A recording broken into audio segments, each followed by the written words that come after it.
Évangile de Jésus-Christ selon saint Matthieu. Jésus parlait à ses disciples de sa venue. Il disait cette parabole.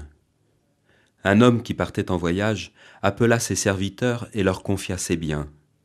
À l'un, il donna une somme de 5 talents, à un autre 2 talents, au troisième un seul, à chacun selon ses capacités. Puis il partit. Aussitôt, celui qui avait reçu 5 talents s'occupa de les faire valoir et en gagna 5 autres. De même, celui qui avait reçu 2 talents en gagna 2 autres. Mais celui qui n'en avait reçu qu'un creusa la terre et enfouit l'argent de son maître. Longtemps après, leur maître revient et il leur demande des comptes. Celui qui avait reçu les 5 talents s'avança en apportant 5 autres talents et dit « Seigneur, tu m'as confié 5 talents. Voilà, j'en ai gagné 5 autres. Très bien, serviteur bon et fidèle, tu as été fidèle pour peu de choses, je t'en confierai beaucoup. Entre dans la joie de ton maître. » Celui qui avait reçu 2 talents s'avança ensuite et dit « Seigneur, tu m'as confié 2 talents. Voilà, j'en ai gagné 2 autres. Très bien, serviteur bon et fidèle, tu as été fidèle pour peu de choses, je t'en confierai beaucoup.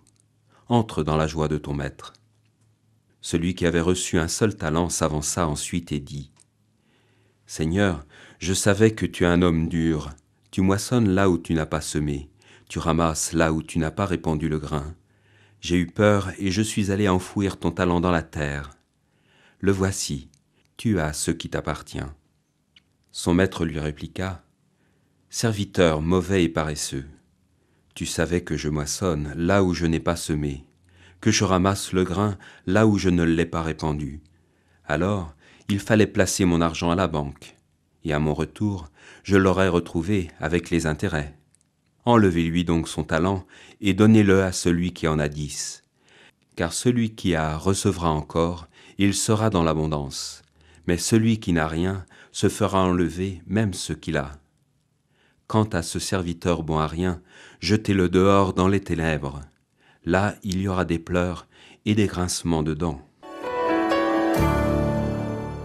Aujourd'hui, nous entendons la dernière parabole concernant le discours sur la venue du Fils de l'homme, sur le thème de la fin des temps, selon saint Matthieu, la parabole des talents. Au temps de Jésus, un talent était un lingot d'argent ou d'or. Un seul talent était donc une fortune. Il leur confia ses biens. Et Dieu nous fait confiance. Il s'agit donc d'une gestion de biens qui ne sont pas les nôtres. Ainsi, le sens profond de la parabole n'est pas d'abord sur le bon usage de nos talents, de nos dons personnels. Il s'agit surtout de notre coopération active au royaume de Dieu.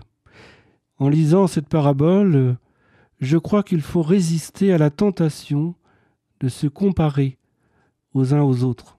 Chacun a sa place et sa responsabilité. Il y a diversité de charismes, comme nous dit saint Paul dans sa lettre aux Corinthiens. Alors posons-nous la question. Quels sont les talents reçus que je peux faire fructifier? Toute personne a du prix aux yeux de Dieu. Vais-je les faire valoir comme le bon serviteur ou les enfouir comme le mauvais serviteur? Car en effet, la pointe du récit, la leçon principale de la parabole, c'est précisément ce qui va arriver à ce troisième serviteur.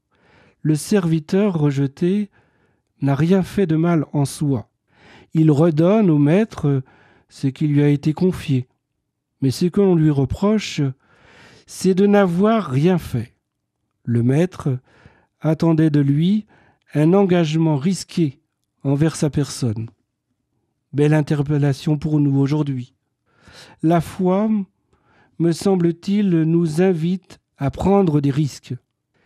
Il nous faut prendre souci des intérêts de Dieu, miser notre vie pour lui, faire fructifier ses biens. En cette période de rentrée paroissiale, peut-être serez-vous appelés à rendre service, Alors, frères et sœurs, quelle sera votre réponse? Amen. L'évangile du jour était commenté par le père Loïc Retailleau, prêtre coopérateur au service de la paroisse Sainte-Catherine du Petit-Port.